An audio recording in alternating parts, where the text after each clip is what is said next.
Everybody, welcome. You are tuned into the 89th Song by Guitar Q&A live stream here on YouTube. How you doing? Hope you had a great week. The sun is making an appearance here in Connecticut this week. First day of spring. Hope it treated you well. Hope you had a good St. Patrick's Day. Hope you had a chance to play the guitar this week. And I hope you are sitting down because today is our first ever ad-free live stream. If you are watching this live, you should not see any ads. At least I did not monetize it on my end. So let's see what happens. I think I will monetize it once we're done, So those of you who are watching this and you're not watching it live, yeah, you're going to see some ads. But I thought, what the heck, let's try it out, right? So hopefully this would be a very fun experience with no interruptions the way there usually are. Right when I start to say something and I'm like, here's the trick that'll change your life. And then there's an ad for like belly fat. Severe plaque psoriasis, All right. So what are we going to do today? I hope you are going to ask me some guitar questions. When you do ask a question, put a bunch of question marks in advance so I know your question is aimed at me. That's why I'm here. In between your questions, lots to talk about. Couple of things. We have a poll up and running. Simple poll question. Have you ever taught anybody anything on the guitar? I'm kind of curious. Other things that we're going to talk about this week. A few of our regular segments, such as Tough Love, Who's in Town, a student quote of the week, my own dumb question of the week, a segment I call Should I Sell Out? But we have a few new things to talk about. Yesterday was the anniversary of the first ever rock concert. Back in 1952. Let's talk about that. Can AI turn music into medicine? There's a CNN podcast. That was pretty interesting. I want to turn you guys onto that. We all know music is good for us, right? But some people want to get AI involved. Could be kind of interesting. What do you do when the singer wants to play the guitar? There's a famous song that, to my knowledge, was written because the singer said, hey, can you write something so easy that even I could play it? I'm going to show you that song. Spinal Tap is back. Spinal Tap 2, The End Continues. That's the name of the movie. Filmed in New Orleans last year, coming out soon. Not soon enough. New Tom Petty movie. Want to talk about that? A Telecaster guitar summer camp. Sounds very cool. I want to turn you guys onto that. Let's see what else. Of course, we have our play along song of the week, which is a little bit unique this week. It's a very cool song. One more tune to add to this growing set list we have. That's got to be getting close to 60 songs, more than 60 songs that are pretty easy to play. And I'm going to show you how to do it. So that we have that to look forward to. A lot going on. I'm going to say a few hellos to you guys. Matt, William, Charlie, thank you for being here. Randy, Joseph, Bruce, Six String, Greg, Rock Lobster, John Cavallo, thank you for being here. So you guys, the sun here in Connecticut, Charlie Beagle says, is it the Mohegan Sun? Mohegan Sun, the name of one of the two big casinos, not too far from where I am right now. I go there every 10 years to hear a concert, and that's my experience. Six String Greg says, I pay for premium YouTube, which is always ad-free. Hey, that's great. William says, I've never encountered ads on this live stream. I don't know. Some of you guys do, right? Because I demonetized this. So some of you guys, I hope, have been, patiently sitting through the ads when they pop up. I guess we all have a different relationship with YouTube, right? Some of you guys might be paying more. Charlie Beagle says the timing of ad placement is uncannily maddening. Yeah, it's as if AI waits for me to say something that sounds significant. Like, I'm going to say something significant right now. And then, it kicks in. It's all good. All good. Big news here in small town Connecticut. The local Dairy Queen is open. They closed for the winter because, wouldn't you? And now they're back open again, and people are lining up for that Dairy Queen. It is a sign of the season, and it's big news around here when people become aware that Dairy Queen is open again, and they are open. Good times, good times. Okay, let's see. Let's get right into it. Oh, John Cavallo asks, did we discuss Roy Smeck last week? No, I used Roy Smeck. I shamelessly used a Roy Smeck image as part of the promotion for last week's live stream. A million years ago, someone dropped off a box of stuff, of guitar stuff, parts, and just random stuff. They were cleaning out their house or something. And in that box of stuff was a single string in a paper package, and it was a Roy Smeck signature string. And so I shamelessly used that image to promote last week's live stream. And John Cavallo, you might be the only human being, you certainly might be the only one in the live stream right now who actually took a lesson from Roy Smeck.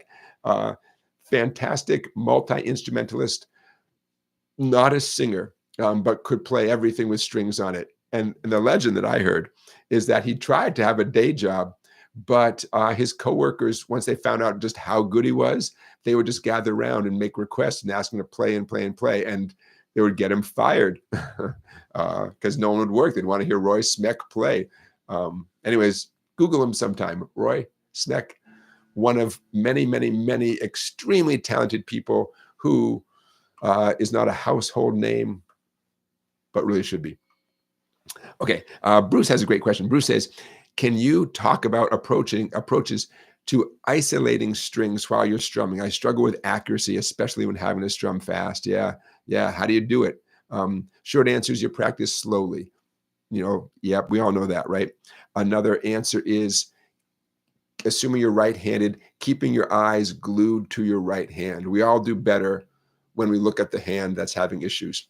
Sadly, you can't look at both hands. So I would start with one simple chord, whatever chord you consider to be a simple chord. Give all your attention to your picking hand, right? A long time ago, I suggested an exercise. It's a very basic exercise, but because it's not complicated, you can master it and work on going faster and faster with more accuracy. I'm going to illustrate the exercise on an E major chord. The idea is you hit the single low fat sixth E string with a downstroke, and then you lightly brush on the 2 or 3 or 4 skinny strings. You pluck the 5th string, same brush. 4th, 3rd, 2nd, 1st.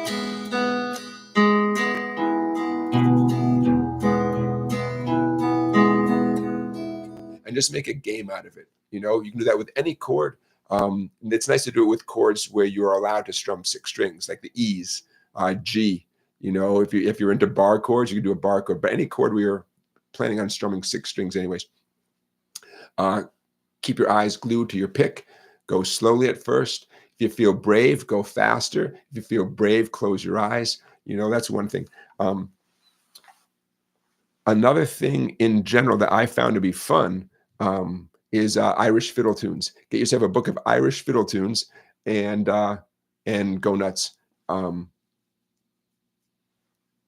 Irish fiddle tunes are very melodic, very catchy, very repetitive, and they require good aim. Also down up picking.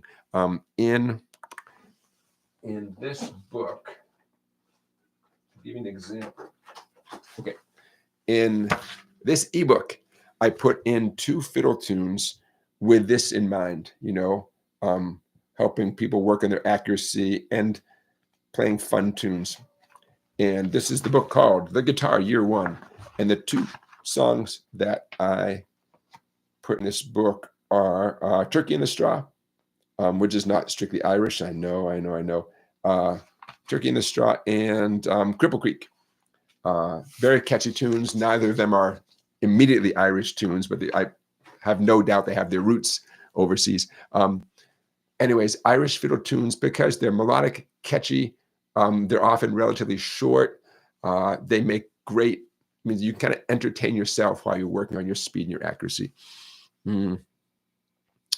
Those are some of the ideas I have, Bruce. Sadly, it all comes down to going slowly. which takes so much patience. Uh,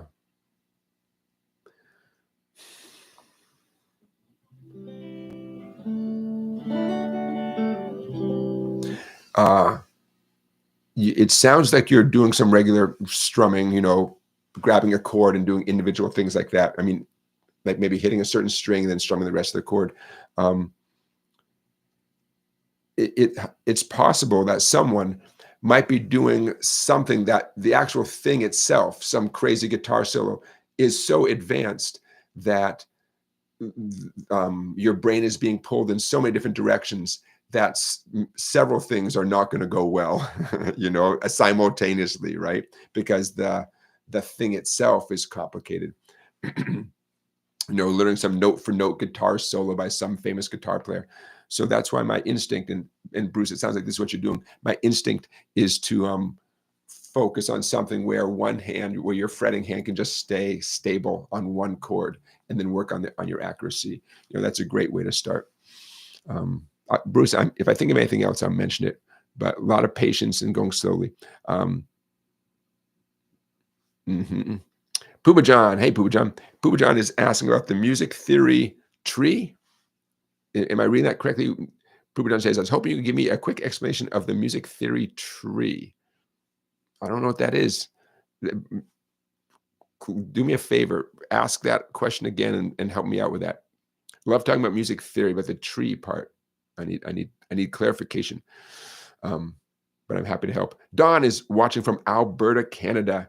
You guys, I love knowing where you guys are checking in from. Who did I see? Joseph from Oklahoma City. John, I'm guessing that you are. I hope you're back home in New York. Bruce, Sydney, Australia. Very nice. Randy, Randy, you're in Colorado. Am I right about that? So let's have some fun. How about if we jump in on that thing where the singer wants to sing and wants to play the guitar and challenges you to write a song that's so easy, even the singer can play it. You got a capo? The only reason I'm putting on the capo on the first fret is for 100% authenticity and accuracy. Because if I play it in the right key, oops, you guys will recognize it even quicker. So there's a tune, and the heart of the lead guitar part goes like that. Any guesses? I know, it's repetitive, right? It was, my understanding is that it was written for the singer. Okay, so when the singer wants to play, you want to keep the song, you want to keep the riff simple, you want to keep the chord simple. So this is not our guitar play along song. It's almost too easy to be our guitar play along song. Maybe we'll do it someday. With a capo on the first fret, you need an E minor chord. Of course you need E minor, right? There's no easier chord than E minor. And you need another really easy chord, C major 7. That's a C chord with no index finger. It's extremely similar to the E minor chord. E minor, C major 7. If you wanted to make it really painfully easy, do the E minor with your index and middle. And for the C major 7, put your ring finger where it would go for a C chord, 5th string, 3rd fret. Your middle finger doesn't even lift off.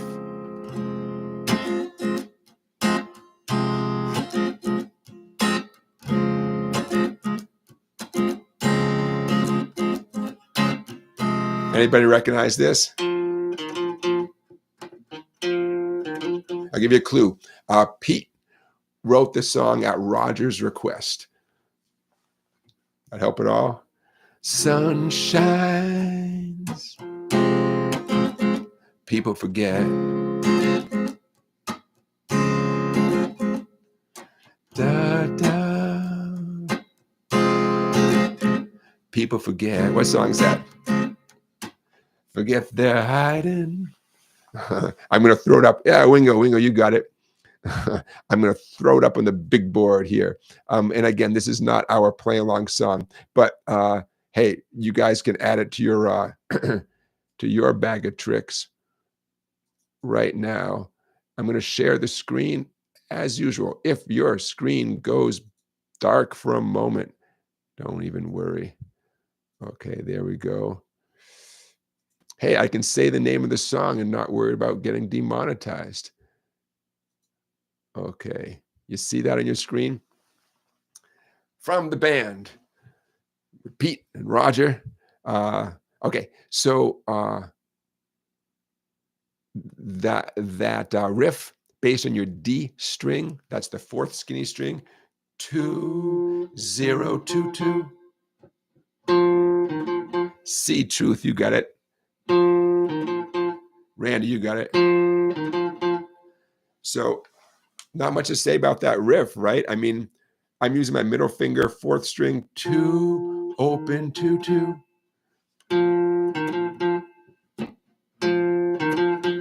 Okay, now that riff, that's the heart of the tune, you know, in terms of lead guitar.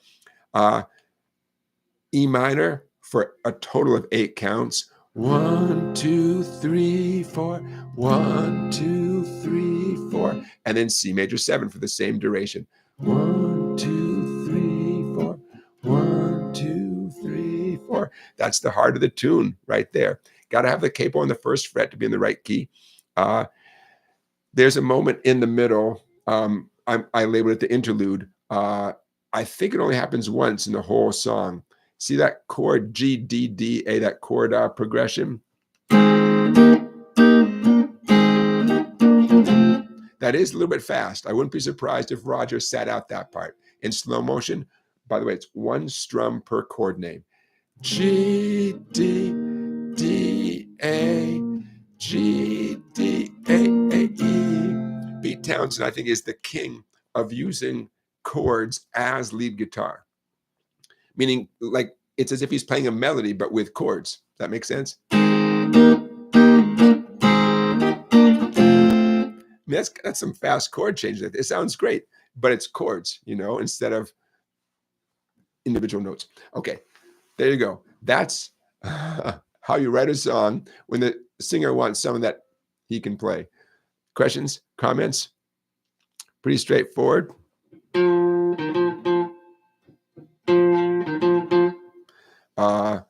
There is, I forgot to put this on here, there is a moment where it goes to a B7, and oh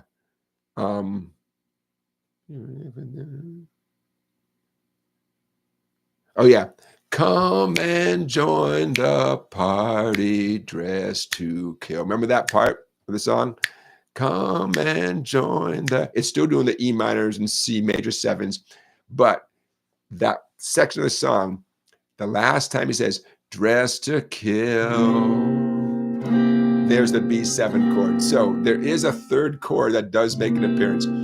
If and when we do this song as our weekly play along song, I will write it out fresh, neat, and clean, and I'll make it very clear when it's time to go to that B7. If you know the tune, obviously you have a head start on knowing where little quirky things happen, such as dressed to kill. Okay, you guys good with that? That's how you write a song for the singer. Thank you, Pete Townshend. Okay, stop sharing. All right. Poopa John, thanks for your clarification. Poopa John is asking about, okay, like it's like the circle of fifths, but it has the modes. Yeah, you know what? I don't, I understand what you are saying, but I don't know much about it. If you have that image, like if you can, you know, get it on your computer, you can email it to me, and I'm curious about it. It sounds like it's a circle, but everything is identified by the mode or something. So info@song-bike.com. That's the email address. info@song-bike.com. And actually, any of you guys can email me at that email address. And Poopa John, send me that image, and I'm curious about that. You know, Very curious. Okay. Anybody see any ads yet? Hopefully not. Hopefully not. A couple of great student quotes of the week. I have a gig at a local preschool a couple times a month, which is so much fun. And I was playing them some classical music, talking about certain aspects of a classical song. And one of the preschoolers said, "The music tickles my ears." Yeah, baby. That's what we want to hear. Preschoolers there's no filter, a bunch of little happy drunks. That's what they are. That's what they sound like. It tickles my ears, she said. Yes. And I had another quote of the week, not from a student, but it made me so happy. My music studio is part of a larger building, so I have a neighbor on the other side of the wall. Long story short, I was talking to my neighbor on the other side of the wall. It's a group that's using the space temporarily. They're going to only be here for another couple of weeks, and I was talking about how we had some heavy rain, some water came into my space, some rain came into my space. I was asking if the rain came into his space. I was feeling kind of grouchy, and before our conversation ended, he said to me, "Hey man, keep doing the music. It makes people happy." Ah, he didn't have to say that.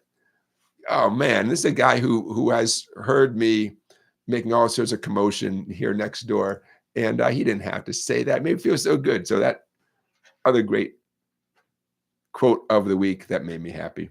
Yeah, excellent. John's asking, how do you use a metronome when you practice? Yeah, so many ways. So many ways. The first step to successfully using a metronome when you practice is to accept that the metronome is the boss. Your teacher's not the boss. For that moment, the metronome is the boss. And I'm pulling up the metronome that I use most often here on my phone. There's lots of metronomes in the world. I use a free metronome app called Stage Metronome on my Android phone. Someone told me that it doesn't exist for Apple users. I'm sorry about that, but I'm sure there's other ones that are great for iPhones. So step number one, understand the metronome is your boss. You can't negotiate with it.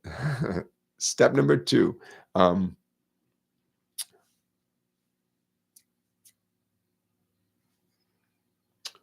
you want to, either you're starting with a song you're working on, an exercise, something you're already working on, and you want to use the metronome to make yourself a better musician, or you want to see what it's like to use a metronome, and it doesn't matter what you play, you just want to see what it's like. So let's take the second scenario first. Here's my metronome, and I'm going to set it at 60 beats per minute because it's such a nice round number. Just clicking away, right?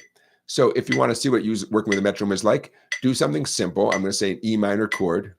Ooh, I'm going to take off my capo.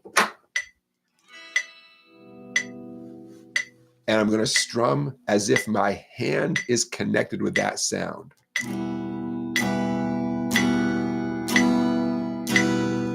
You're not allowed to slow down, speed up. Every once in a while, I come across a student who has a superpower. They actually can tune out the metronome and they kind of do whatever they want to do as if the metronome's not there. I get it. It happens often enough that I understand it's a real phenomenon. You have to get over that, right? You have to be tuned in. You might even want to look at the metronome. If whatever metronome you're using, it almost certainly has something that blinks or flashes or something. Imagine that your strumming hand is not only connected to that, you could even imagine that you are also producing the click, that you are so in tune with that the click is inside you, man. So number one, you got to be able to do that. Do whatever simple thing. You could play the open sixth string by itself, but you have to be able to do that, something at that simple with the metronome, right? If you can't do that, then you have to get over whatever hurdle is keeping you from doing that. So that's one scenario, right? We just want to see what it's like to work with a metronome. And remember, please remember that you can slow it down, you can speed it up. You are in control of that, right? If whatever you're doing you can't keep up with the metronome, make it slower. Yeah, okay. Second scenario, you're working on something, and you've heard from people like me that playing something with a metronome will make you better at the thing, make you a better musician in general. And this is where it gets a little bit tricky, because you might have had days or weeks or months of experience playing this thing. You've got your relationship with this thing. And now all of a sudden there's this annoying clicking going on while you're trying to play it. And, you know, this is where it takes a special level of patience, where, you know, ideally you would, if you can't sync up with a metronome at any speed, ideally you'd have a teacher there to guide you and say, on that downstroke, that downstroke should be right in time with that click, or that whatever the thing is, that they could align you with every click, so you know on any given beat, you know exactly what you should be doing at that moment, so you can get in sync with it. And that's easier said than done. It depends on your ear. It depends on how comfortable you are working the metronome. Okay, let's do something as simple as a nice scale. And I'm gonna do my my C major scale, where every note goes right with the metronome, right?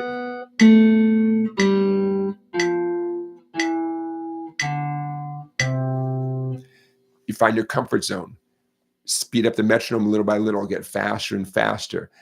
It's a great way to literally quantify your progress. I can't tell you how often I do this. It's rare that I don't do this. You know, whatever I'm working on, I find where my comfort zone is. I find where I'm a little bit out of my comfort zone, and I find the speed where I just fall apart and I can't do it. It's interesting. It's fascinating to put a number on stuff, right? Especially if you're doing something generic, so to speak, like a scale. When you're working on a specific song, you can ideally find out what the speed of the song is, either maybe because the music tells you, you know, the speed of the song is 72 beats per minute, 140 beats per minute, whatever. Or, I mean, if your ear is good enough, you can get the metronome going, and we got a pretty good ballpark idea of how fast the song is going by adjusting the metronome while you're listening to the song.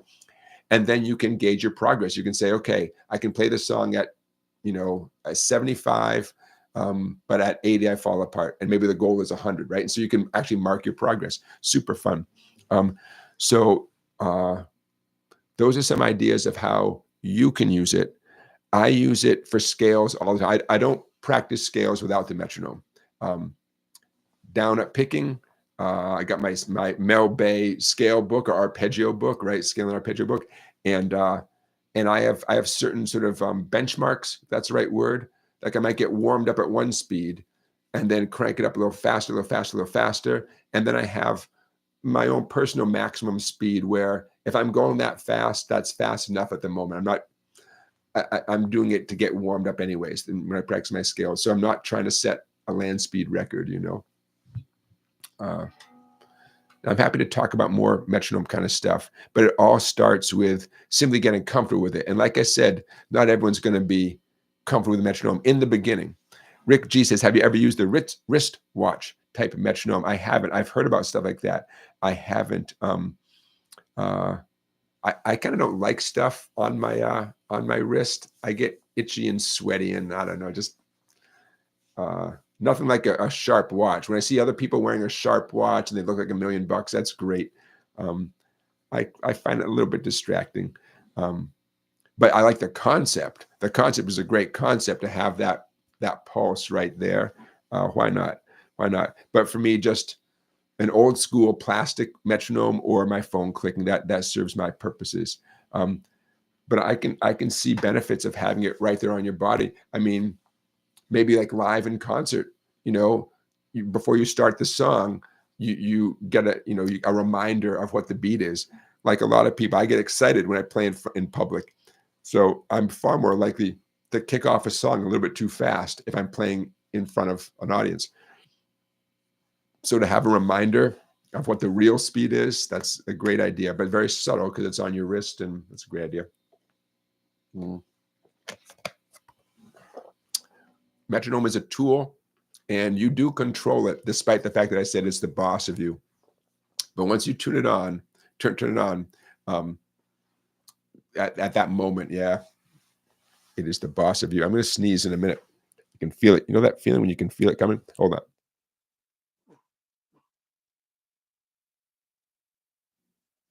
All right. I muted it just in time. Okay, friends. Who's coming through town? Let's talk about who's coming through town. I bring up these following performers because if they're coming through my town, they might be coming through your town. There's some talented people. The names of these performers and links to YouTube videos that reflect their many talents will be in the description of this video after we're all done. Who's coming through town? Two different swing bands, the Big Bad Voodoo Daddy band and Roomful of Blues are both coming through my neck of the woods during the next week. The Fabulous Thunderbirds are coming through town this week, and continuing the wealth of Irish music coming through Connecticut this week. A fantastic band that's been around for a long time, Altan, Altan. They are coming through town this week too. The whole month of March, man, St. Patrick's Day, these bands just work and work and work. So those are four of the talented groups coming through my neck of the woods. Maybe they'll be coming through your neighborhood.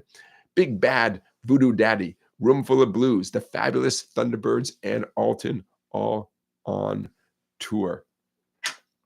Check, check. Let's do something else. I'm gonna put something up. A to Z Me says, do you practice every day? No. I wish I could, make up a story, and I teach every day but Sunday. So on the one hand, my guitar is in my hand 6 days a week. But believe me, that's much different than committing to practicing something for half an hour. I'm not one of those teachers who says to the student, "Hey, look at this cool thing. I'm going to play this for 10 minutes. Then you try to see if you can do it." I've been aware of teachers like that. So I go back and forth, and I don't have any great excuses any better than anyone else's excuses, except I have one excuse.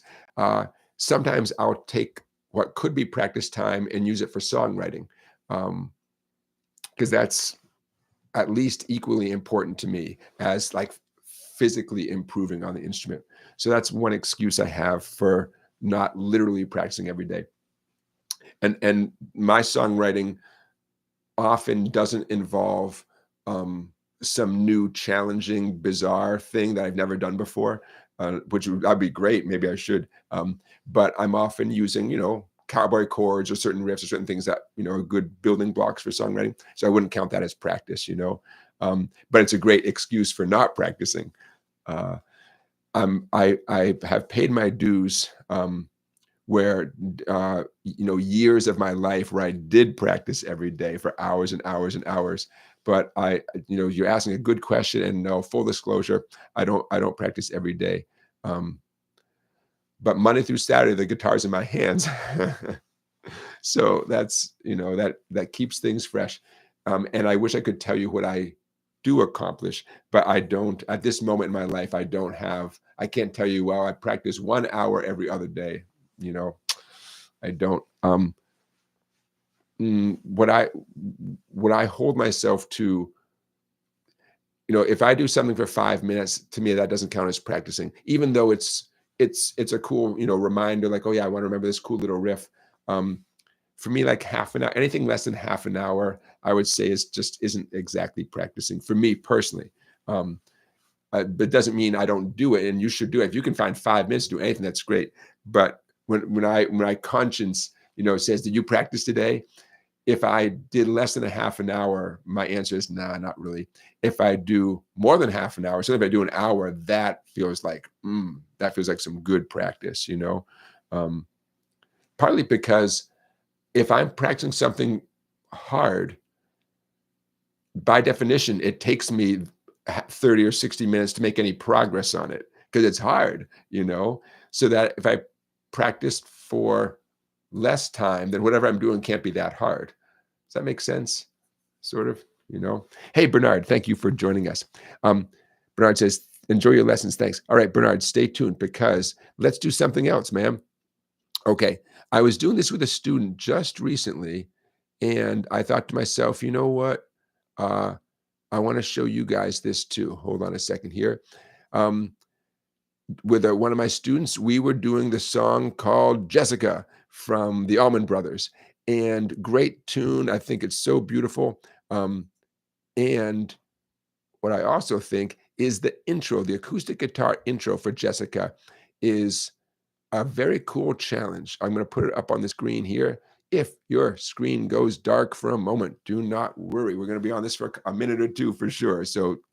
Uh, so the intro to Jessica, those of you who know the actual song might not have given the intro too much attention because you're waiting for the beautiful electric guitar melody to kick in slow motion.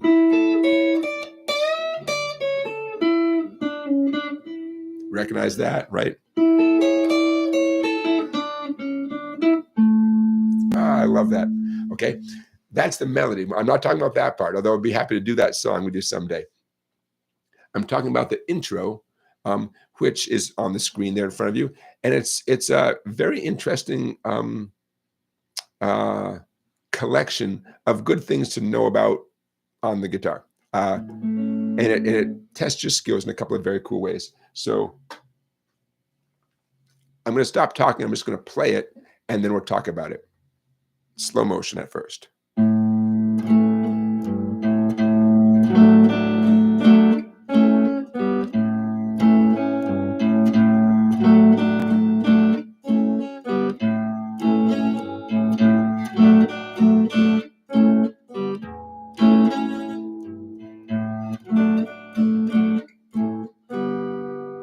Okay, so why am I prioritizing this on a Saturday? Okay, let's talk about what your fretting hand is going to be doing. That's going to be beneficial for your future. A one finger A major chord. Okay, it's okay if your skin touches the skinny first string. We're not going to be using that string anyway, so don't worry about arching over that skinny first string. But where you put your thumb is significant. Your thumb should be more or less opposite your index finger, and your thumb should be pointing up towards the ceiling. Remember, recently I've been telling you guys, it's a great reminder. It's a great, you want to hide your thumb from your imaginary audience, or if you're looking in the mirror, right? In this particular case, I mean, don't let anyone see your thumb. Your thumb should not be up like this, or like this, like this. Let's hide your thumb. Your thumb definitely should not be parallel to the neck, okay? All right, so one finger A chord. Your fretting hand is going to have to get used to that.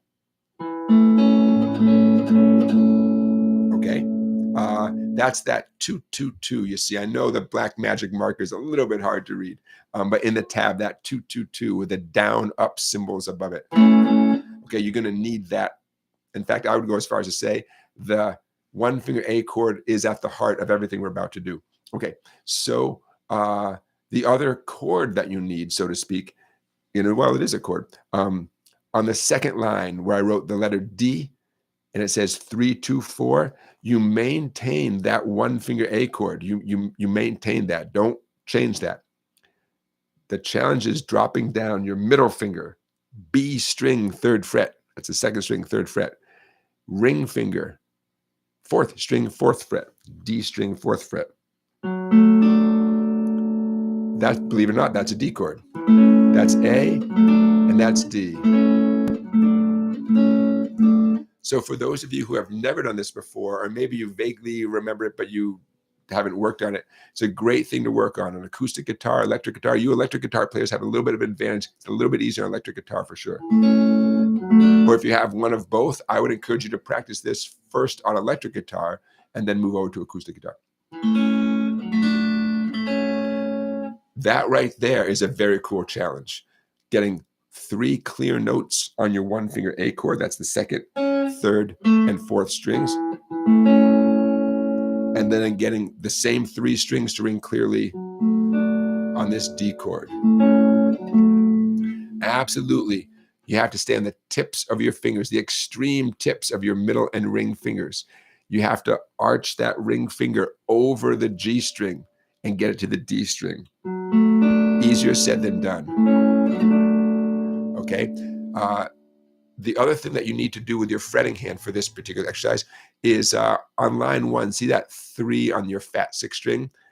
I would just reach over with my middle finger and grab that 3 on the 6 string. I guess someone could argue for using the ring finger, but the middle finger just makes a lot of sense. What you need for your picking hand is the ability to reach in and get very specific strings, like Bruce was talking about before.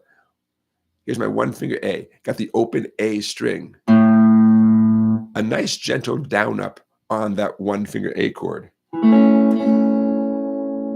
Here's my middle finger on 6 string 3rd fret with a downstroke, immediately followed by an up down on the A string, the open A string. First line, slowly all the way across. Down, down, up, down, up, down. First line without me talking so much.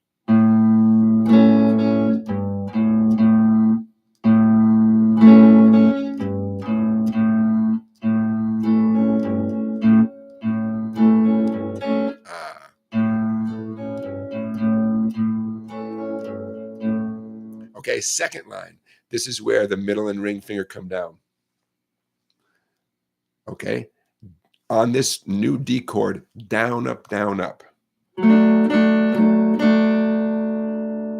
followed by an upstroke on the 1 finger A chord, followed by an upstroke, same strings open. Technically, at that moment, that's a G chord. See that 0, 0, 0 at the end of the whole thing, 0, 0, 0? That's the same 0, 0 that is always there anytime you play a G chord, the old-fashioned cowboy G chord. So I would say at that last moment, that is a G chord that's being played there. Line 2 without so much talking.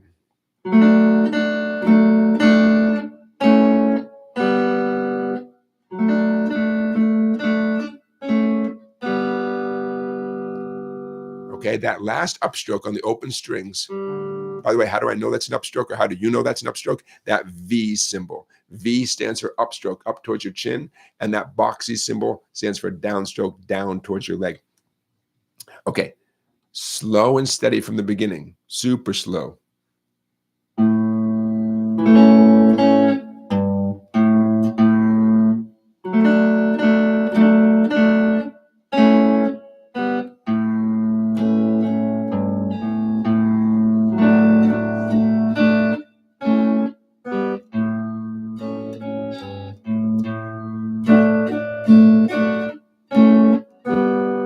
Okay, now they do it a little bit faster. They're like,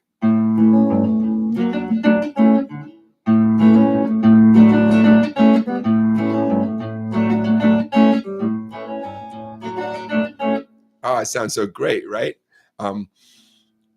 What I like about this is if you can't do it, it's a great thing to work on. If you can do it, it's a great thing to polish and make sure you can still do it and get everything nice and neat and clear. It's short enough to memorize. It's a chance to remind yourself how important the downs and ups are, to make sure that your brain can, while it's doing everything else, it can also remember what should be a down, what should be an up. And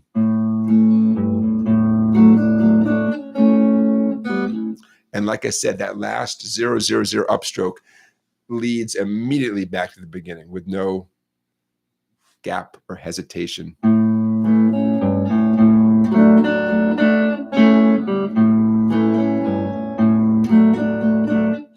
If I had to predict the 2 biggest challenges for anyone would be getting that D chord to be nice and clear. And the second challenge would be all the downs and ups, remembering to do that, because it is significant. If you do the downs and ups the way it's indicated here, exactly, you will get a nice flow going. And I would argue that if you made up your own combination of downs and ups, you will never get a nice flow going. Sorry, but no, it won't work. That anytime someone goes out of their way to suggest or to mandate, to demand that you do certain things as downs and ups, it's for the benefit of the music. It's not just to make you crazy. It's because the music isn't music unless it flows, right? It's not enough just to play a bunch of decent sounds, a bunch of the right chords or the right notes. It's got to flow. If it doesn't flow, it's not quite music, right? So downs and ups, that's what they're there for. They're there to facilitate that. Even if, and believe me, I've heard all the arguments, even if at first it feels like the downs and ups are exactly what's messing you up and that you played better if you didn't have to think about that. I get that. And that's a good short-term argument that in the short run, it's a very good argument that if someone just let you play the song your own way with your own finger combinations down and up, you would do better. In the short run, that's pretty true. But in the long run, it'll never sound quite like the real song unless you do it however it's indicated, sad but true.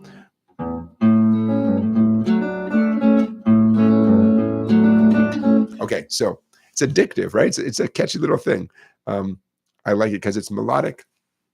I like it because it's not the part everyone remembers about Jessica, but it happens right in the beginning. There it is right there. Okay, last thing I'm going to say, and then we'll move on.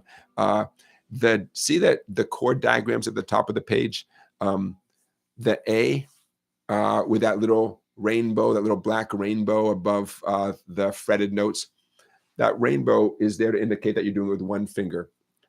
See how the D only has 3 dots, but it still has that rainbow? That rainbow is there to imply or to remind you that, yes, you still are keeping that bar down, despite the fact that there's only that 1 dot, 3rd string, 2nd fret.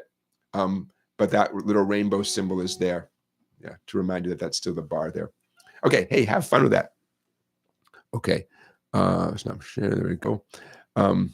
Poopa John says, how many B minor chords can you find on the fretboard?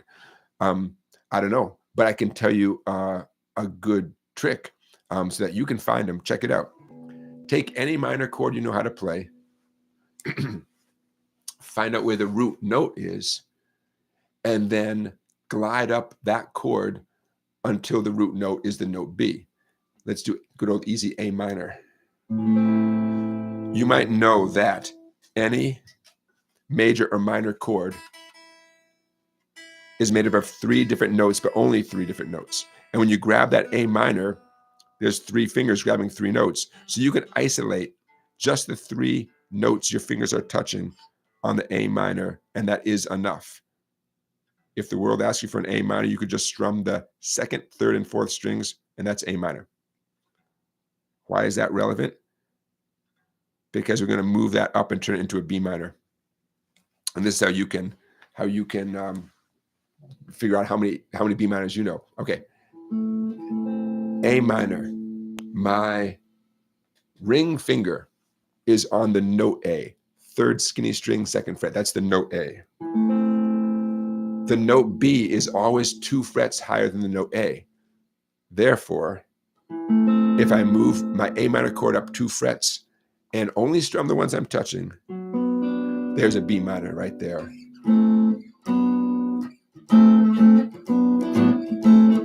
It also sounds like moon dance. It's a marvelous night for a moon dance. Okay, so that's how you turn an A minor into a B minor. How about D minor? D is in delta. When you do a D minor chord, your ring finger's on the root note. Again, coincidentally, it's the ring finger again, but your ring finger's on the 2nd string, 3rd fret. That's the note D.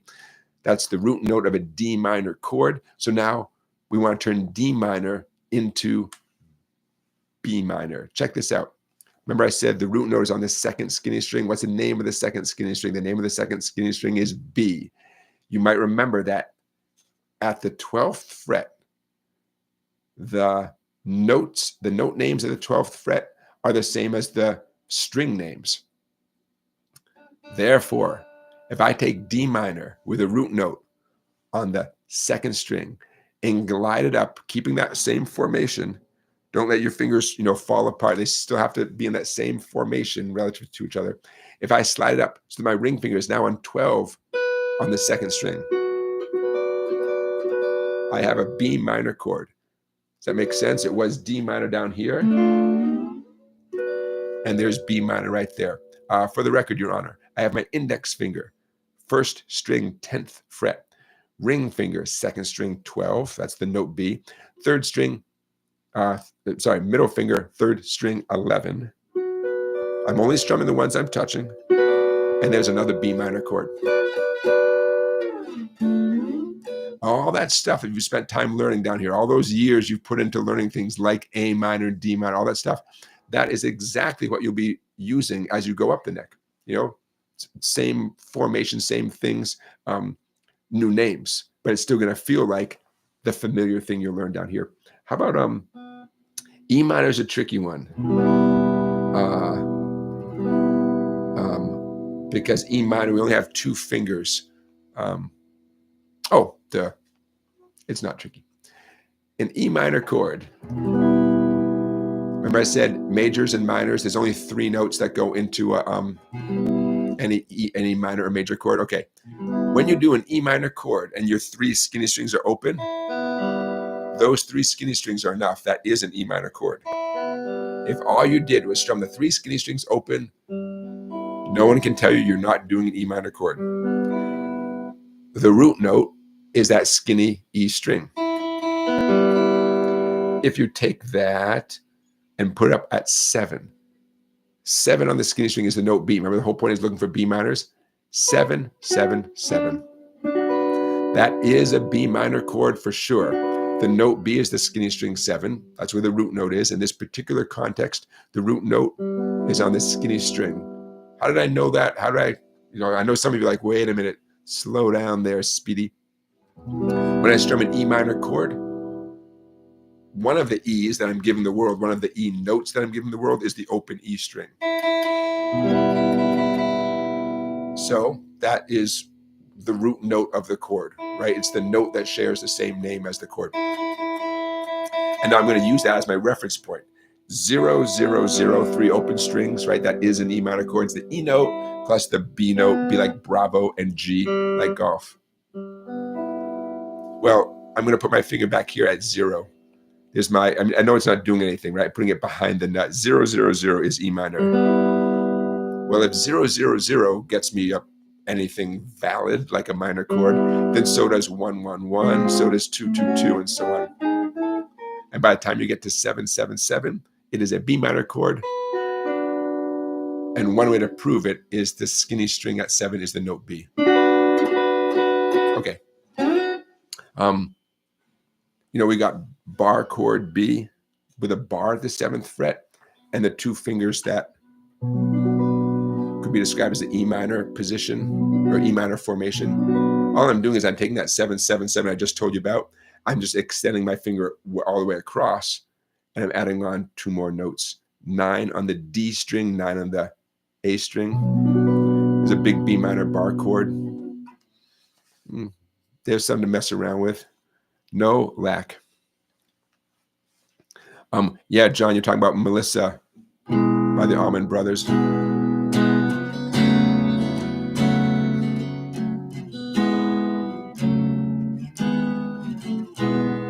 Yeah, what a pretty tune. What a pretty tune. John, I'm reading your other comment. Yeah, John, I feel your pain. John says, what is the best way to learn to strum? I seem to fall into the same pattern when strumming all the time. Yeah, I did that for far too long. The best way to break out of that is to learn a song with some other pattern, pattern number 2, some other pattern, where it's extremely clear what that pattern is. You can hear the guitar very audibly, for instance, going boom, chick, boom, chick. If the song has that type of strumming and it's very clear, then you will be far less likely to do, say, that classic calypso strum that we all seem to do sooner or later without anyone even telling us, da, da, da, da, da. It works great for some songs, but not for other songs. So John, that's one thing, one of my thoughts. Find a song with a new strum pattern that's very audible, you know, and then ideally you'd have a list of, say 4 songs that have that same new strum pattern. For instance, like the boom chick strum pattern. So you can kind of immerse yourself into that strum pattern, you know. That's one of my thoughts. You got to get out of that. Nothing wrong though, as an aside, with reaching into your bag of tricks and seeing if a strum pattern you already are comfortable with works for another song, because that happens a lot. I call it like a skeleton key, and that actually this boom chick pattern is one of them. There's a lot of songs where that would be an appropriate thing to do, even if it's not literally what the guitarist in the band is doing. It's a skeleton key that gets you into a lot of songs. For example, it's not the only one, obviously, but it's a pretty good one to be familiar with. Let's see. A to Z Me says, I found that if I let a chord ring out, it helps me to find the groove and the strumming pattern that fits that tune. Yeah. It sounds to me like you're listening, that you're not jumping in and trying to force something to work. You're listening a little bit, and that's huge. I mean, we think our progress is related to how fast our fingers go, and I don't know, man. Sometimes I think it's simply becoming a better listener. Let's agree it's both things for sure. It's both things, but yeah. So I like where you're coming from. To hit a chord and just listen for a minute, and yeah, it's a great idea. Put it this way: as you improve, months and months, years and years, as you improve, you'll notice that you're becoming a better and better listener. And once you notice that, it's easy to think to yourself, well, wait a minute, is that why I'm better? Did I become a better listener and that made me a better musician? As opposed to, now that my fingers are faster, I'm a better listener. You know what I'm saying? It's very easy to imagine that your listening improved, and that made all the difference. Whereas, faster fingers or a bigger awareness of different chords is great, but not without that listening component. Hey, the Strum Pattern Bible. That's what we should be talking about. There you go. You want to learn a bunch of strum patterns with a video? That's what you need. The Strum Pattern Bible, www.song-bike.com. It's an electronic book that you'll get delivered to your inbox instantly. You will learn, I'm just going to hold the table of contents.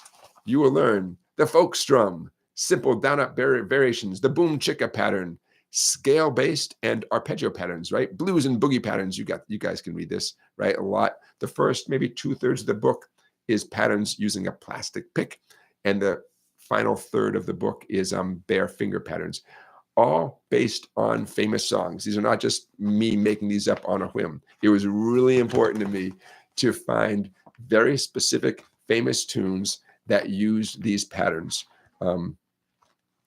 I see songs from the Beatles, ZZ Top, the Eagles, Eric Clapton, The Who, Graham Nash, John Mellencamp, Peter Frampton, The Pretenders. I put a lot of time into this book. I love this book. The Strum Pattern Bible. Get yourself a copy. That's how you can support the live stream. Just buy yourself something. And everything in that book, it's in the video that you can watch that accompanies the book. Video is free. In fact, I think that video might just be up on YouTube. You don't even have to buy the book to see the video, but the book has all the tab and all the explanations and stuff. Yeah. Hey, you guys, it's time for our play along. Let's do this. Our weekly play along song. You need a capo. Get your capo handy. You do need a capo for our play along song. Let's see if I can pull this up here. Of course I can. While I'm doing this, put your capo, please, behind the 3rd fret, okay? Capo behind the 3rd fret. This is a song with an interesting history in the sense that it's an old tune that was reborn during the pandemic. Okay, if your screen goes black, do not worry. Oh, you know what I'm going to do? Yeah, you guys can keep looking at that. But I think I have another copy. Yeah, I'm going to actually go ahead and look at that one. But I'm going to put on another copy here that is going to be kind of quick and easy to look at. I know that is nice and big, right? And the problem with that being nice and big, there we go, is that there's a second page. What you're looking at right now is available to members of my website in the PDF section. Okay, there we go. So if you are already a member of my website, you can access that right now even. Don't be shy. But it's 2 pages, and you guys know when we do this, I like to have everything on one page, and it looks like this, okay, and this and that. So what I'm about to show you is the same song. Okay, I don't need that. Same song, I don't need that. I need this. Okay, 1 page, and there we go. That is big and bold. Okay, you guys see that okay? Who knows this song? It's a sea shanty. It's a sea shanty that goes way back in history, and it got a rebirth. A young man named Nathan Evans sang it and put it out there in the universe, and the universe responded. All the kids suddenly were into sea shanties, and this one led the way. Song called Wellerman. I will share in the description of this video, I will share a link to the Wikipedia page all about Wellerman, also known as the Wellerman, also known as soon may the Wellerman come. The reason why we're putting the capo on at the 3rd fret is simply because Nathan Evans, his version became so popular that at the moment, that's sort of like the definitive popular version of it. So let's put the capo on the 3rd fret so we can play and sound like him. Now, are you guys aware of this song? Anybody know this song? I hope you do. It's a sea shanty. And there we go. Okay, so here's what you need. You can see those 4 or 5 chords at the top of the page. Sorry about the F chord. Sometimes you can't avoid an F chord, and this chorus of the song leans heavily into that F chord. So let's talk about your fretting hand for a moment. A minor, easy peasy. Remember capo at the 3rd fret, right? D minor, poor D minor. D minor somehow is neglected. It's a perfectly easy, awesome chord. Maybe it doesn't show up often enough because a lot of my students are shaky on the D minor chord, which is a shame. And I try to remedy that. We need E major. We need F major. Do F however you want to do F. I made a video called What the F, and my video called What the F is available here on my YouTube channel, and it's entirely devoted to the F chord and all the different ways you can play an F chord. And if you're curious, there you go. I'll put a link to that video in the description of this live stream. And we need a C chord. Okay, that takes care of the fretting portion. Picking. We're going to do a boom chick strum for every chord name. So for instance, when the verse starts off, there's 4 A minors. You can do 4 boom chicks. Boom. In the PDF available at my website, it goes into a lot of detail about exactly which strings to hit and all that kind of stuff. This is the fast, simple way to communicate the information. Okay. So, by the way, the version that went viral during the pandemic is a cappella. But that makes it even more fun to play the guitar along with it because there's no guitar. Like, you are the guitar player, you know? Okay, so your picking pattern is boom chick, all downstrokes. Boom, meaning you hit one of the bass strings, whichever one contains the root note. In this case, the open A string during the A minor chord. And then a light brush, light on 3 or 4 treble strings. Don't overthink it.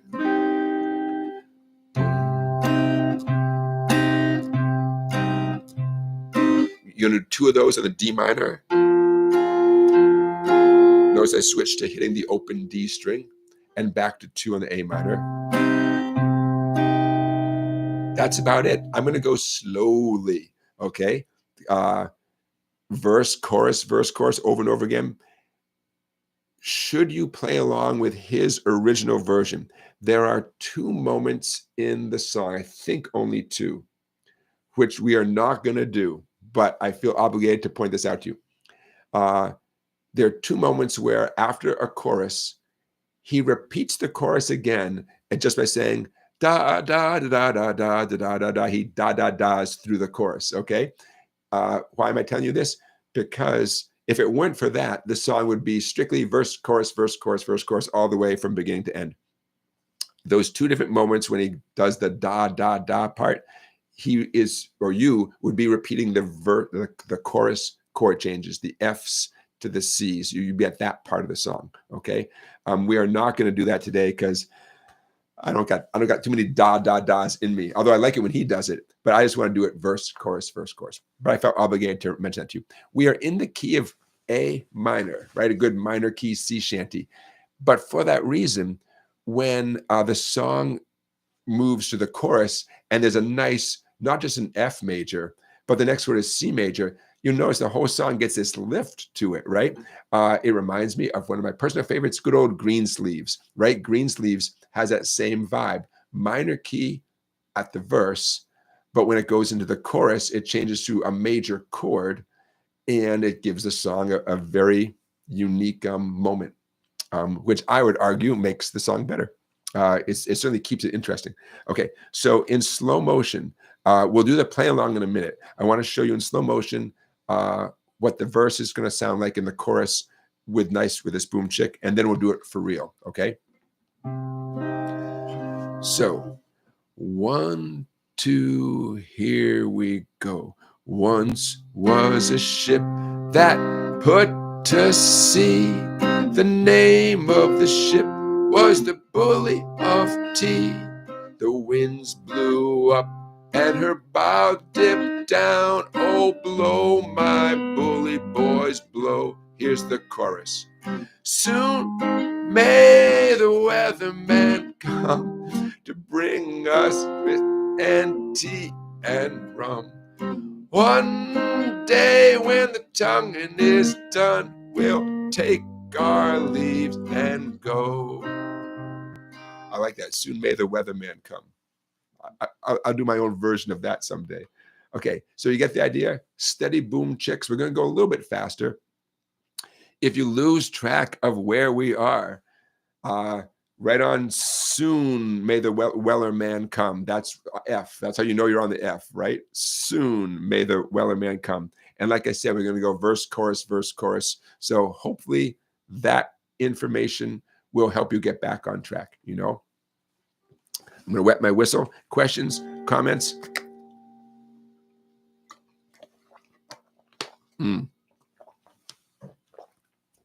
A to Z Me is making a good point, saying when I'm using a capo, A to Z Me does not use a capo and tries to figure out the chords, what they would be. Yeah, I love it.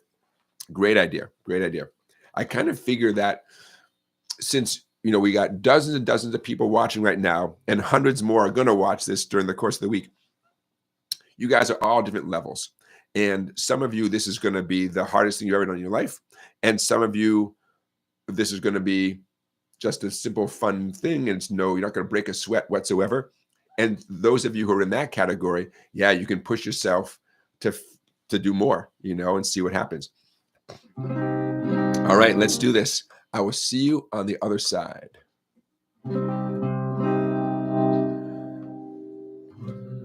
1, 2, here we go. Once was a ship that put to sea, and the name of the ship was the Bully of Tea. The winds blew up and her bow dipped down. Oh, blow, my bully boys, blow. Soon may the Wellerman come to bring us sugar and tea and rum. One day when the tonguing is done, we'll take our leaves and go. She'd not been 2 weeks from shore when down on her a right whale bore. The captain called all hands and swore he'd take that whale in tow. Soon may the wellerman come to bring us sugar and tea and rum. One day when the tonguing is done, we'll take our leave and go. Before the boat had hit the water, the whale came up and caught her. All hand to the side, harpoon and fodder when she dived down low. Soon may the wellerman come to bring us sugar and tea and rum. One day when the tonguing is done, we'll take our leave and go. No line was cut, no whale was freed. The captain's mind was not of greed. He belonged to the whaleman's creed. She took that trip in tow. Soon may the wellerman come to bring us sugar and tea and rum. One day when the tonguing is done, we'll take our leave and go. We can stay in the A minor for a minute. Everyone gather their wits about them. When I start singing, we'll start at the top of the tune. For 40 days or even more, the line went slack, then tight once more. The boats were lost, there were only 4, but still that whale did go. Soon may the wellerman come to bring us sugar and tea and rum. One day when the tonguing is done, we'll take our leave and go. As far as I've heard, the fight's still on. The line's not cut and the whale's not gone. The wellerman makes his regular call to encourage the captain, crew, and all. Soon may the wellerman come to bring us sugar and tea and rum. One day when the tonguing is done, we'll take our leave and go. Take our leave and go. Take our leave and go.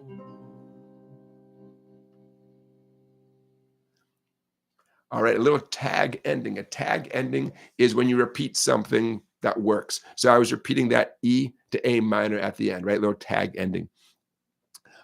So halfway through, I stayed on that A minor, kind of vamping on the A minor, because you can, right? Because you can. Lots of reasons to vamp on a chord. You can't remember the next lyric. I have the lyrics here, but sometimes you need that little moment, right? You remind the crowd to tip the waitress. You know, you introduce the band. A lot of reasons to vamp on a chord. Notice the chorus ends on an A minor. The verse starts on an A minor. Extremely, extremely common. So you can vamp on the A minor until the time is right, whenever the time is right. And then when the singing starts, guess what? You're already on the right chord. Get the idea? Yeah. Okay, the Wellerman song. Now, I don't believe everything I read on the internet, but sometimes I want to believe something. So what I want to believe is what I read on Wikipedia. There are the Weller brothers, and the Weller brothers provided a service. They would send out supply ships to resupply all the whaling boats and everybody out there. So when the Weller man came, it was a good thing. They were bringing you sugar, tea, and rum, and they were supplying your boat while you were out whaling, right? So soon may the Weller man come to bring us sugar and tea and rum. This song reminded me of another really old song where someone's stuck and they can't escape their circumstance. And in this particular case, the wife brings the husband a sandwich. Does anyone know what song I'm talking about? Charlie Beagle. I'll give you a clue, Charlie. The song is about a Charlie. Anyone know the song I'm talking about? Hey, Charlie, I knew you would know it. Charlie and the MTA, about riding the trains in Boston. There was a time in the Boston public transit system where you put a token in to get on the train, but you'd put another token in when you exited the train and went through the turnstile. You need another token to get out of the train system. And there's a song, the Kingston Trio, I think, made it famous. Charlie and the MTA. He didn't have the money to leave the train station, and so he rode the train forever, and his wife would hand him a sandwich to keep him fed. I don't know why she didn't hand him the money to get off the train. That's another song indeed. I bet he was asking this the same thing. All right, so there you go, you guys. Could that be our first sea shanty? Could be. We've done rock and roll. We've done reggae. We've done blues. Yeah, sea shanty. Depending how you look at it, it's an easy song, 5 chords. Then again, going for accuracy, that seems to be the theme of today's live stream, picking accuracy. I was not always accurate, no excuses. Most of the time I was pretty close, but hitting the root note and only the root note and nothing but the root note, going faster, if you're going nice and fast and you're playing everything perfectly, can you sing along? Can you sing a harmony vocal? There's always ways to make the song, to make the whole experience more challenging. So if you can play fast and accurately and sing a harmony vocal, that's so cool. That it doesn't get any cooler than that, man. That's awesome. Doing it without a capo, like A to Z me mentioned. So as A to Z me pointed out, what would appear to be the key of A minor, the way it's written on the paper, is actually the key of C minor, because of the capo, meaning what the listener's hearing is a song being sung in the key of C minor. That's good to know. Charlie's asking about, hey, could we do some songs by Dropkick Murphys? Never say never. I'm open-minded. You guys, at this point, a lot of you guys are regulars. You know what I look for. I look for famous songs that are easy / accessible / clear, looking for something with some clarity, relatively slow, or songs that can sound okay being played relatively slow. And so this checks a handful of those boxes. I have to admit, I am a fan of sea shanties. I didn't know this particular one until it went viral during the pandemic. And I was getting kids asking me about it, students saying to me, hey, could we do the Wellerman song? And you can imagine my delight when I found out what it was.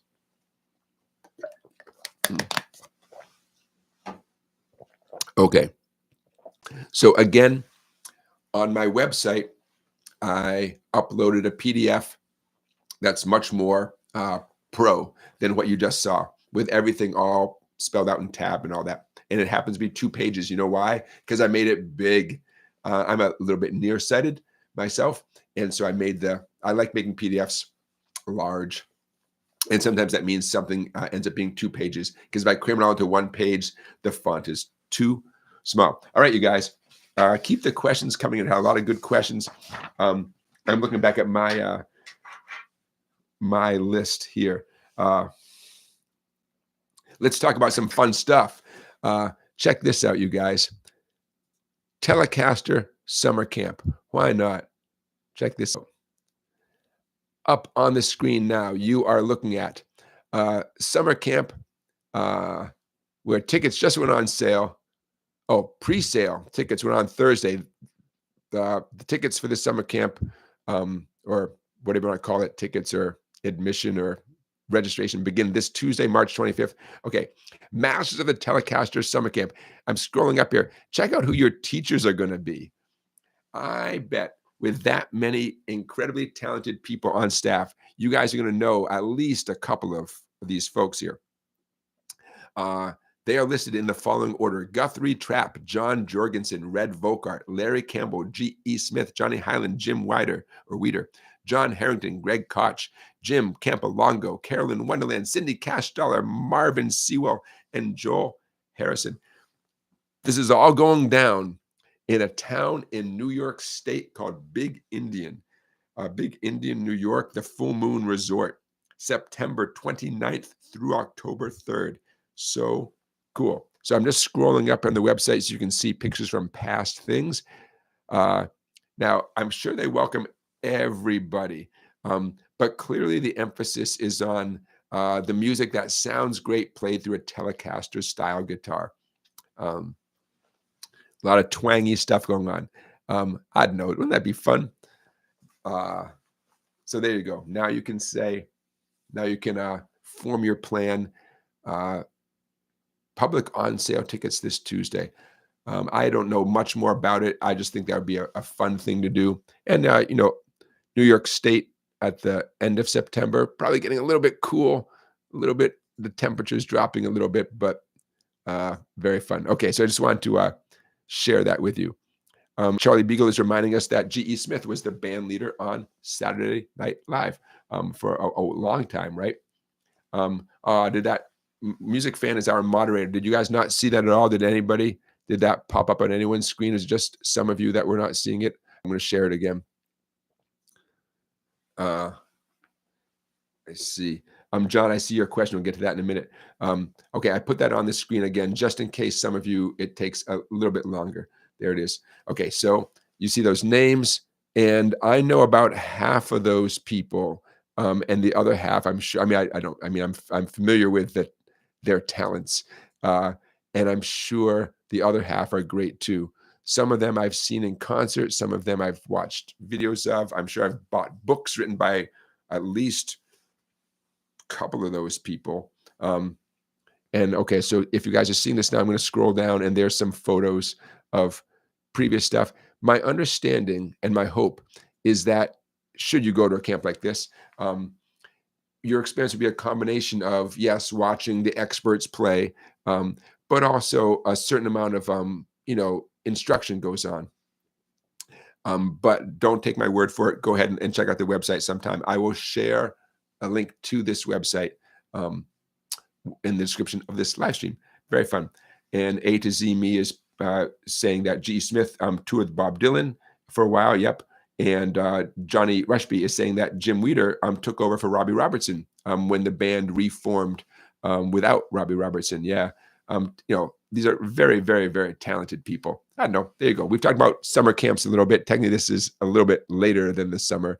And again, I'm going to scroll up here so you can see some of those names. Very fun. So there you go. Okay. I want to share that with you guys. Okay. New York State. I'm going to stop sharing that there. Okay. What question did I just see here a second ago? John, you're asking about the A minor pentatonic scale. Teachers seem to be obsessed with the A minor pentatonic scale, right? Partly because there's a lot of opportunities to use it, a lot of songs that are in the key of A minor. And also, one way that teachers teach it is a way that puts your hand a little ways up the neck, a little bit out of what I call the comfort zone, but not so far up the neck that people get totally scared, because that's a common thing. And believe me, because I've been there too, where the neck just seems more and more foreign as you go higher and higher.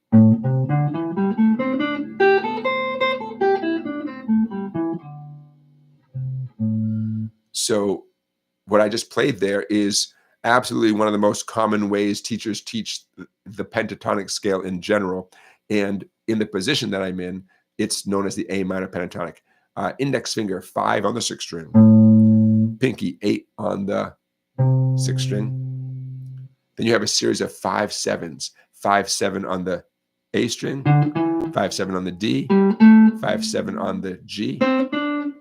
I'm using my index and ring, by the way, for those. And then 2 5 8s, 5 8 on the B and 5 8 on the E. Pretty easy to memorize, satisfying to play. Use down up picking. Make sure you use your pinky on the 8s and your ring finger on the 7s and your index finger plays all the 5s. You can get up a good head of steam. You work on it, you master it, and then you test yourself. Can you move the whole pattern to a different starting point and play it just as easily?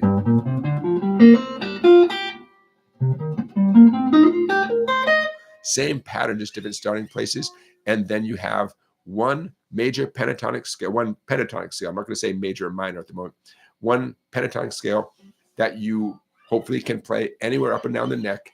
And then with a little guidance, you can begin improvising with that scale, or equally important, playing songs, riffs, and things that use that pentatonic scale. And we could do that sometime. We could, in fact, I'm going to make a note. We could do like not just how to play a pentatonic scale, but some immediate things you can begin working on, that use it. You guys know I love tying in any skills with some kind of famous song, so it's not just theoretical stuff. I'll make a little note for a future thing. Okay. Should I sell out?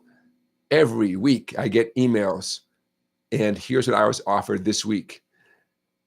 It was suggested that I sell to you a remote desktop service, desktop computers, a P2 projector. Does that mean anything to you guys? I don't know. The best one, cat litter. Would you buy cat litter from me? I would get a little cut. Every scoop you bought from me, I would get 1% or something. At the moment, I'm not going to sell out, but those are the offers this week. Cat litter. I don't know. I got 2 cats at home. I probably could use a little free cat litter. Check this out, you guys. The first rock concert, I'm going to put a link to this in the description of this live stream. The anniversary of this thing was, I believe, March 21st. Okay. I hope you can see it. Again, if you can't see this, give it a minute. The first rock concert, 1952, Detroit, Michigan. What am I talking about? Two acts at a big auditorium. One of the acts you're seeing right there on your screen, or you will see it shortly. Tiny Grimes and his Highlanders. And yes, those are kilts they are wearing. It was a double bill. And now I'm sorry, I don't remember the other act. The other act, I believe, did not have a guitar player. That's my excuse for not remembering the exact name of the other act.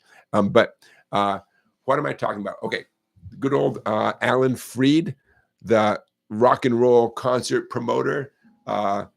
He booked a big concert. If Wikipedia is to be believed, they expected a few thousand, and 20,000 kids showed up for this concert. It was problematic, to say the least. The concert had to wrap up early. The kids were not happy about that. It was an issue. And the legend, and maybe it's true, I don't know, is that it was the first rock concert, the first concert where both bands are playing what now we would call rock music. And on the screen, you're seeing Tiny Grimes on the guitar and his band called the Highlanders. And they were one of the 2 acts on the bill. So on Thursday or Friday, maybe it was Friday, I heard this mentioned on the radio. And so I had to do a deep dive and say, what? I never knew about this. So yeah, it was a mob scene. And in a way, it was very fitting, beginning guitar lesson says it's got to be true if it's on the internet. So what a way to kick off the rock and roll era with a concert. I guess maybe counterfeit tickets or forged tickets were made available, and kids wanted to rock out. And yeah, big deal. So I will share a link to this information in the description of this live stream. But there you go. So 1952, quite a while ago. But now you know a little bit about what I know. Okay, there we go. All right, Beginner Guitar Lessons is our moderator, as is Music Fan 1004. Would you give them a round of applause, please? They are here to make sure things go smoothly. DAC Poet is here as well. Hey, DAC. How are we doing in our poll? Oh, Randy, and thank you, Randy, for your Super Chat donation. A Super Chat is a way you can contribute song bucks to Song Bike. It's a way to support what we're doing here. And that's that little $sign at the bottom of the chat. And when you make a Super Chat donation, I put it to good use. Remember that thing with the big, thick black ink? Yeah. My Sharpie fund, my printer paper fund it gets put to good use. So Randy, thank you for that. And don't be shy, you guys, if you want to contribute. Oh, is anybody seeing any ads whatsoever? I mean, I'm hoping nobody's seeing any ads that are interrupting this live stream at all, because I clicked on a little thing that said, I do not want to monetize this video. Those of you who are watching this later, I expect you will see ads. That little compromise I made. But I wanted to sort of thank you guys for being here week after week, and an experiment with having no ads during the live stream. So let me know in the chat about the ads. Randy says, no ads. This is great. Excellent. Well, you know what? You deserve it, Randy. I appreciate that. Okay. So, you know, I do a segment that I like to call Tough Love. And what I'm about to say now is not tough love, but I put it in that category. I have these two things I want to say, and they're very simple things I want to communicate. One is not tough love at all, but I still want to communicate to you. Whatever you are capable of on the guitar, there are people out there who wish they could do what you could do. No matter how humble your gifts are at the moment, no matter what you think your limitations are, trust me, there are people who, if they could just do that, they would be very happy. So I want to remind you, because you should remind yourself once in a while, because we all are doing the best we can, right? We're doing the best we can. And we all know the people who are, quote, quote, better than us. I know, right? But there's a lot of people sort of behind you in line, and they would love to, oh man, whatever you're doing, I mean it, whatever you are capable of, you have no idea how many people that would be like, oh, if they could just do that, they would find that so rewarding. So I just want to remind you that. Okay. The other thing I wanted to say is any skill, any trick, any little thing you learn, you will find a way to use that thing. I teach some things that are sort of theoretical, some things that I don't have attached to a song yet. It's just a cool thing that I think people should know how to play. So what I want to emphasize is when you get good at anything, opportunities will show up where you can apply that thing. You might say, oh, wait a minute, a little trick with an E chord. Oh, here comes a song with an E chord. I'm going to do that little trick I learned. At the moment you learned it, it might have just been a random technical exercise. It might have been something that was short and sweet and taught you a little something about how to play an E chord in a different part of the guitar. Stick around. All those little things you've learned, you will find a way to use them. So don't rule out that likelihood whatsoever, okay? Remember in school, someone would say like, is this going to be on the test? Or I'm never going to use this. Why do I have to learn this? I'm never going to use it. The longer you play, you will use every little trick you learn. It's up to you to keep them fresh in your head, right? But you will use all that stuff. Okay, so those are a couple things I wanted to share with you. I got a dumb question, my own dumb question of the week. I ask it so you don't have to. My dumb question: is teaching the guitar hard? I don't know, right? Is it? I mean, I don't know. You just show people where to put their fingers, right? Down, up strums. Is teaching hard? I don't know. What do you think? It's a dumb question. I'm of two minds. I mean, it's kind of easy, right? I mean, you learn a song and then you just teach someone how to play that song. It's not a whole lot more complicated than that. You learn a scale. You teach someone the scale. You learn a riff. You learn whatever. You just teach someone how to do it. Nice finger picking pattern. Pretty straightforward. Then again, if it were easy, I suppose the market would be flooded with people who want to get rich quick, so to speak. I don't know. This is my dumb question of the week. Is teaching the guitar hard? I don't know. In light of that, our poll question, did you vote? Have you ever taught anybody anything on the guitar? Ooh, interesting. You guys always surprise me. 48% of you, yes, 48% of you have taught somebody something on the guitar. And 52%, nope. I should have put not yet. Not yet. But again, the longer you play, you meet more people, some neighbor sees you in the backyard, and suddenly you're a guitar teacher. You know, the slippery slope. And then they tell someone, and they tell someone. So don't hesitate to vote in the poll. We got dozens of you watching right now. Go ahead and vote. Have you ever taught anybody anything on the guitar? uh, okay, checking off a few things. Got it. CNN has a podcast called Terms of Service. And a recent episode of this podcast focused on an app. The company is called Lucid, Lucid. The app is called Resonance RX. And I'll put a link to that podcast in. It's about a 30-minute podcast. I put a link in the description here. It's not just about using music to calm people down, using music to make people happy, although when it comes down to it, it is that. But the app uses AI to help it work better. And I'm sure I don't know all the details about it, but it's something I'm super curious about. And at the moment, the app is available. It's a for-profit company. You got to pay for the app, right? And if I remember correctly from the podcast, they are hoping and trying and applying the app to people with anxiety, dementia, memory loss. And in theory, the AI component of the app begins customizing the app to you, including like facial recognition. I mean, meaning like the app is seeing how you're doing, seeing what your responses are. I would assume it's monitoring vital signs, maybe. What's your heart doing?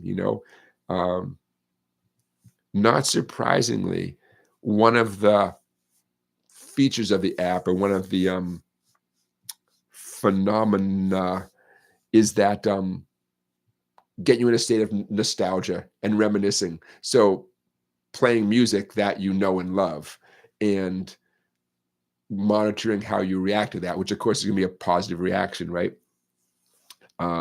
So as you age, make it very clear to your loved ones what music you love and maybe what music you don't love. I'm sure there's like a lawyer will be happy to charge you, $200 an hour to write up a document for you, what not to play, what to play.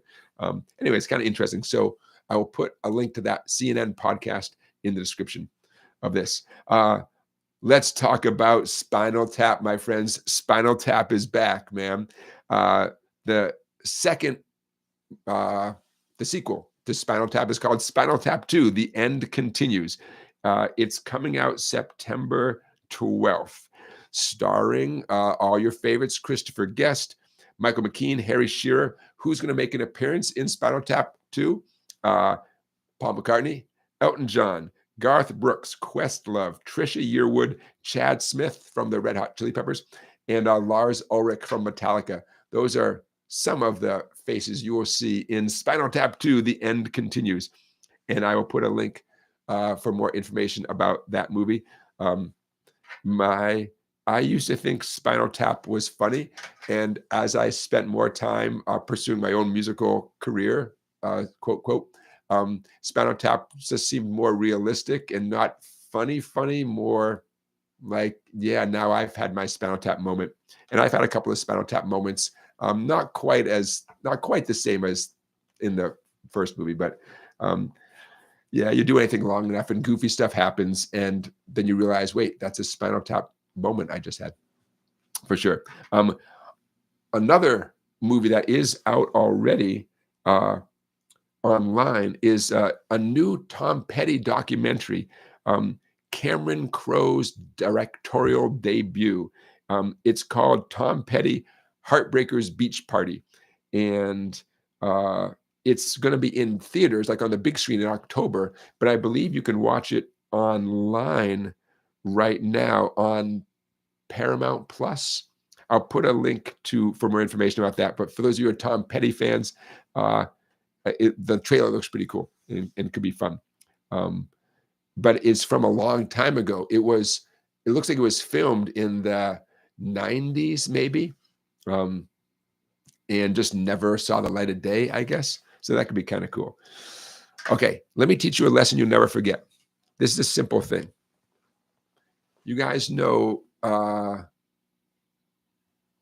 love my G chord with no index finger, right? I love playing G with my middle finger on the 5th string, 2nd fret, ring finger, 6th string, 3rd fret, pinky, 1st string, 3rd fret.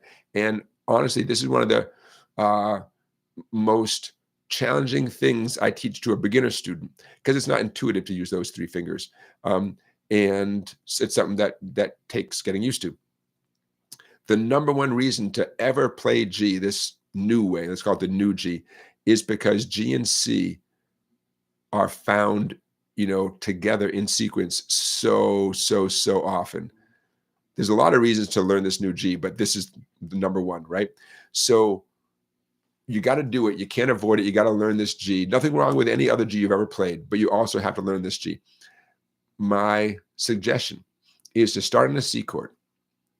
And just to get used to this chord change, begin the process by giving C a squeeze or a strum, and then just reach over, train your ring finger to reach over to the 6th string. That's all, just that one little motion. C chord, ring finger only, 6th string, 3rd fret. C chord, just the ring finger, 6th string. C, boom. Just back and forth. At a minimum, you're training one of your fingers to get where it needs to go very fast.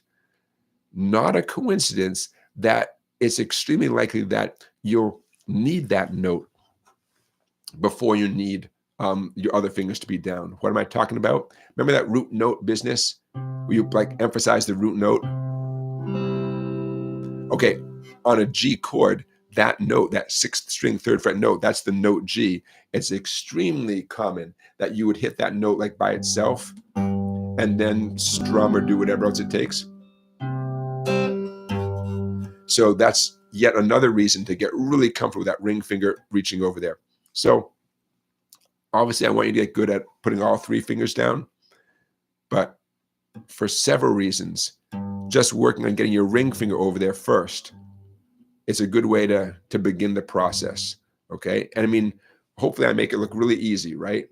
Just ring finger reaching over there, C, ring finger. Next time you're watching the YouTubes, next time you're watching TV, you can do this silently. You don't even have to strum anything, You're going to get so good at that you'll think to yourself, okay, well, maybe I'll move my middle finger over as well. C chord, middle and ring moving over. Okay, and you do that 1,000 times. You're like, well, I'm 2/3 of the way there. Okay, and then work on adding your pinky, right? See if that works for you. Over and over. Over and over again. Okay, you guys good with that? I'm not going to let you off the hook in terms of getting good at that G chord. So this is my way of gently encouraging you to begin that process. Okay, check. Now I know we're getting towards the end. Keep those questions coming in. I'm good for another question or two for sure. I'm checking off the things we talked about. As you guys know, tomorrow morning I will be time-stamping this live stream. You'll be able to jump right to certain topics that you might want to get back to, whether it's the play along song of the week or the song that we played earlier. Remember when I said, what do you do when the singer wants you to write a song that even the singer can play on the guitar? You'll be able to jump around and go right to that part of the video. Okay. I think I have done what I set out to do. Let me look in the chat and see what's going on in the chat here. I always get a kick out of what you guys are talking about. DAC Poet says, I think it would be hard to teach guitar. It takes a lot of patience, more patience than you have for yourself. Yeah, although you're absolutely right. Although to me, it seems like every job requires patience, right? I mean, right? You guys have a variety of professions. You can't really succeed anywhere without a certain amount of patience, right? And certainly lack of patience is a recipe for disaster, RB is here. Hey, RB. But you're right. Well, I'll tell you, full disclosure for those of you long-time watchers who are here at the very end, maybe you've been here for the whole show, maybe you've watched 60, 70, 80 of these live streams. We're on number 89 tonight. I'll tell you what's tricky about teaching is taking something that the teacher is super passionate about and realizing that the student cares about the thing you're passionate about, but the student has other stuff in their life as well. A job, a family, other hobbies, other interests, other things. And I had to realize, I had to sort of wrap my head around that when I started teaching in 1992, 1993, 1994, a very young guy, I literally had nothing better to do than to play the guitar 3 hours a day, 4 hours a day, 5 hours a day. That's, that just felt really great, And then I realized pretty quickly that in general, my students were not in a position to do that. And maybe that wasn't even their goal. And that's one tricky thing about being a guitar player, realizing, wow, this person I'm sitting with, they're doing great. That thing we're doing, if they did it 2-3 hours a day, they'd nail it. And that's true for sure. And that is not exactly going to happen, And so that's one tricky thing I imagine this goes for anyone teaching anything, Heaven knows I had high school teachers and college professors who probably looked at me and said, wow, kid's no dummy. If this was his passion, he'd be pretty good at it. But maybe this literature class is not his passion. I don't know. Martian Murray says, you don't look old enough to have been teaching in the 90s. Thank you. I have been teaching, I think right around April 1st, beginning of April anyways, will be my 33rd anniversary, 1992, like April of 92 to April of 2025. That is a long time, man. Anyways, so teaching guitar hard? It's whatever you make of it, right? If it's not your thing, it's hard, I'm sure, like any job. I mean, you guys have hard jobs, but maybe for you, it's like, you like your job. Like to you, it's, and whereas someone else might say, are you kidding, man? I would find that exhausting or challenging or whatever. Charlie Beagle says, I remember him before he went gray. You guys know this is not real gray hair, right? You guys know I do this just to make myself look more mature. So you guys take me seriously, right? Beginner Guitar Lessons is asking a question. Beginner Guitar Lessons says, why is everyone tired on April 1st? All right, don't keep us waiting. There's got to be a good punchline here. We give up. Beginner Guitar Lessons. Why is everyone tired on April 1st? I know you're going to give us the punchline as soon as you can. In the meantime, I'm scrolling up to see what you guys have been talking about. Okay, good. I know I made it. I have a little slow chat thing on, so you guys can't tell the punchline immediately. You have to wait for the next. And the punchline is, why is everyone tired on April 1st? Because you just finished a 31-day march. Oh man, boom, ching. Love it. I will be using that joke. I will. Love a good joke, man. Love a good joke. I work with a variety of ages, and so there's a joke that cuts across generations. Love it. All right, you guys. We did a bunch of things. We did our intro to Jessica. We did the Eminence front tune. We did good old Wellerman. Excellent. We talked about Spinal Tap. All right, you guys, I think we're good. Should you choose to support this live stream, head over to song-bike.com. Get yourself an electronic book or a hard copy book. Get yourself some learning materials. They all come with videos. That's one way you can support what we do. Another way you can support what we do. Oh, Sweetwater. In the description of this live stream is a link to Sweetwater. Go ahead and buy yourself something at Sweetwater. If you buy it using the affiliate link in the description of this video, they send back a little tiny bit of their profits to support what we do. And I know you guys have been doing it recently because Sweetwater sent me a little tiny bit of their proceeds a week or two ago. And I thank those of you who have used that affiliate link. Thank you. All right, guys. I want to say hi to my mom.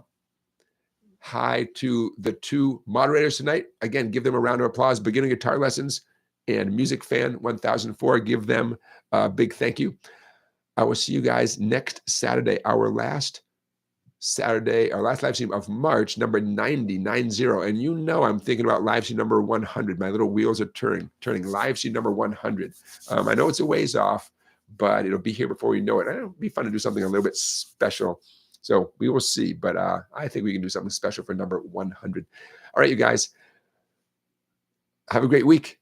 I hope you have time to play the guitar. And when you do have time to play the guitar, I hope you enjoy every second of it. I will see you guys next Saturday. We'll do this all again. New songs, new stuff. Yeah. All right. That's it for this week's show. My weekend begins now. Thanks for being here, you guys. I'll see you next time.